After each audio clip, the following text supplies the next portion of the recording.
Hello everyone, welcome to our page again. Today we'll be discussing an interesting topic about Hebrew women. Sometimes when women they put to bed, and somebody people will be saying, "How did you put to bed? What method did you use? Did you deliver safely or did you use CS?" Irrespective of how you put to bed, all of them, provided the mother and child are okay, it should be regarded as safe delivery. So a friend of mine called me and was telling me that the wife put to bed, and I was jubilating with the guy. All of a sudden, he said that the wife did not deliver like a Hebrew woman. I was like, "What is this?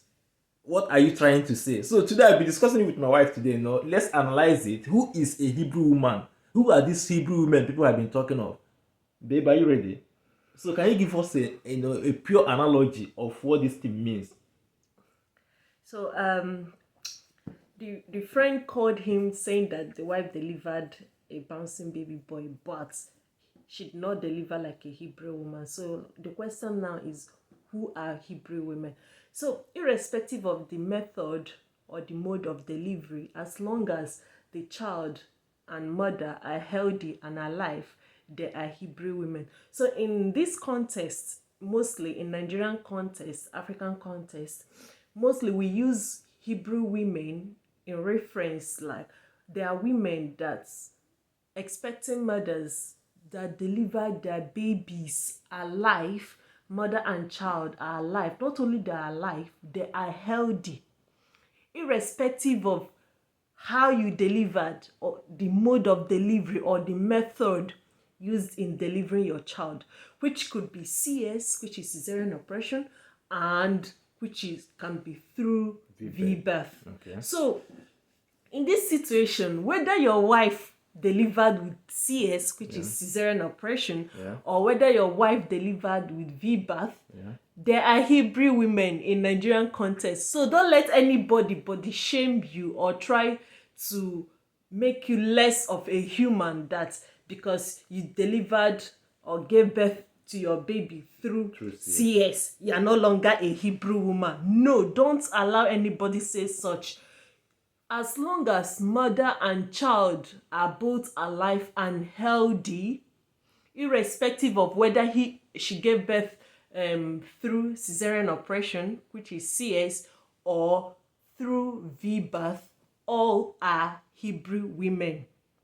So, okay, let's ask ourselves, what is the end goal? What is the objective of delivering a sound and healthy baby? Irrespective of the method or mode of delivery, is to make sure that your wife or the expecting mother is both alive And the child. the child is alive, whether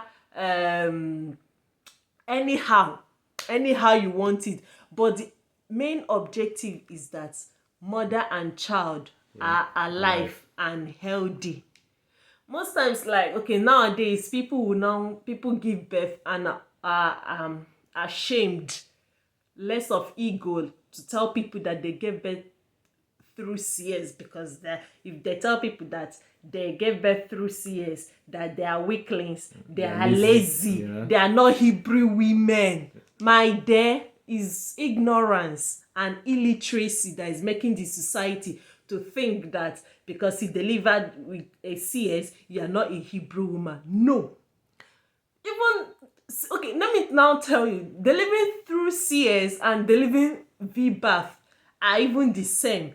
Okay, go and ask mothers that delivered with VBirth, those that had third and fourth perineal tear. Go and ask them what it is. It is also, it goes through a surgical procedure, same as CS. So if you deliver with CS and you deliver through VBAN having perineal tear, they are the same thing. They give you anesthesia, they give them anesthesia. They sew you up. So what's the difference making you a lesser human or a lesser woman or a lazy woman?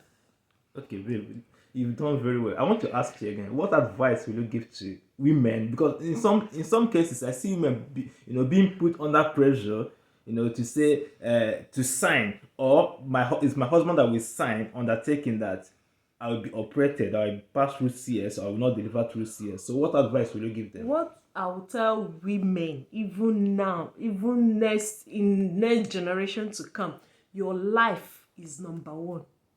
Okay. Do not think of any other. Do not think of your husband. No. Do not think of your mother. No. Do not think of your relations. No. Or your mother-in-laws. No.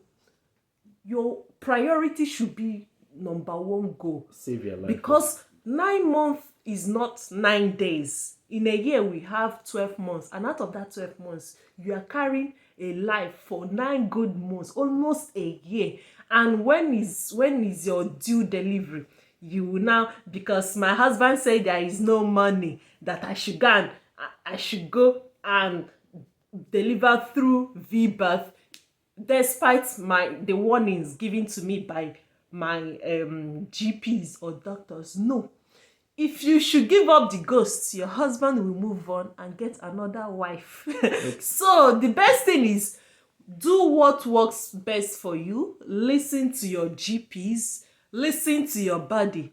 Because if you give up the ghosts while trying to please your husband, you will no longer be there. Life goes on. Society goes on. The society that will be calling you a weakling or a lazy woman for not giving birth through VBirth will be the same society that will mock you, telling you, why didn't she give birth through CS? So you can see what actually do we really want.